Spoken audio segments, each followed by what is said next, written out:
Assalamualaikum warahmatullahi wabarakatuh. Perkenalkan, nama saya Kartika dengan NIM 22230020 dari program studi akuntansi STIE KBP Padang.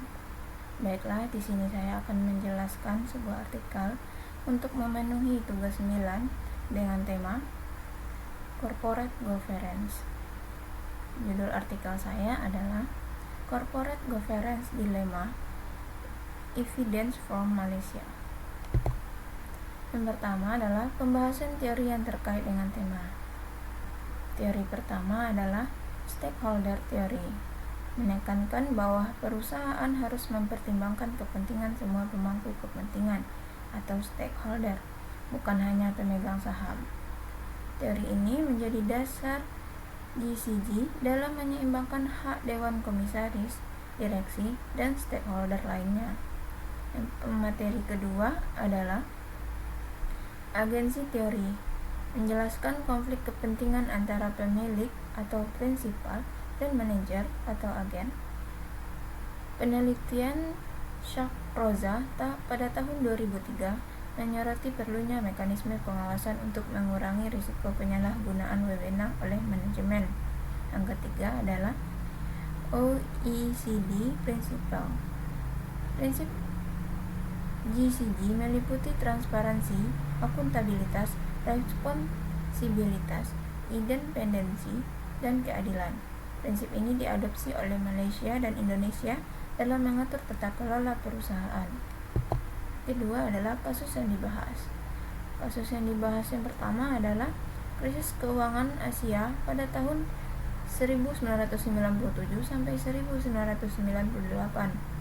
yaitu kegagalan GCG dianggap sebagai penyebab krisis di Malaysia yang memicu reformasi regulasi seperti Malaysian Code of Corporate Governance pada tahun 2000. Yang kedua adalah standar korporat. Kasus seperti Enron dan WorldCom menyoroti pentingnya transparansi laporan keuangan. Di Malaysia, masalah insiden trading dan manipulasi aset oleh direksi menjadi fokus. Yang ketiga adalah industri asuransi syariah di Malaysia. Penelitian pada 10 perusahaan takaful pada tahun 2016 sampai 2021 berpengaruh signifikan terhadap profitabilitas, sementara komite syariah tidak berdampak jelas. Selanjutnya adalah objek atau sampel dari penelitian ini. Pertama, perusahaan manufaktur di BI dan Bursa Malaysia terdiri dari 225 sampel perusahaan Indonesia dan 489 perusahaan Malaysia dari tahun 2012 sampai 2014. Metode yang digunakan adalah purposive sampling dengan pengecualian data outlier. Kedua, perusahaan takaful Malaysia yang terdiri dari 10 perusahaan asuransi syariah dari tahun 2016 sampai 2021. Yang ketiga adalah perusahaan milik pemerintah Malaysia. Studi wawancara dengan Dewan Direksi dan pakar GCG mengungkapkan kelemahan pelaporan tahunan. Teknik analisis data. Yang pertama, regresi linear berganda digunakan untuk menganalisis pengaruh GCG dan ukuran perusahaan terhadap profitabilitas perusahaan asuransi syariah. Kedua adalah analisis komparatif, membandingkan praktik GCG antara perusahaan Indonesia dan Malaysia, termasuk peran lembaga pengawas seperti BPR di Malaysia.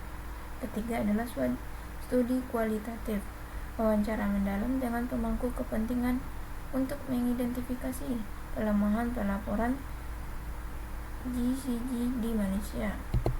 Terakhir adalah hasil penelitian. 1. Pengukuran GCG pada profitabilitas. Ukuran perusahaan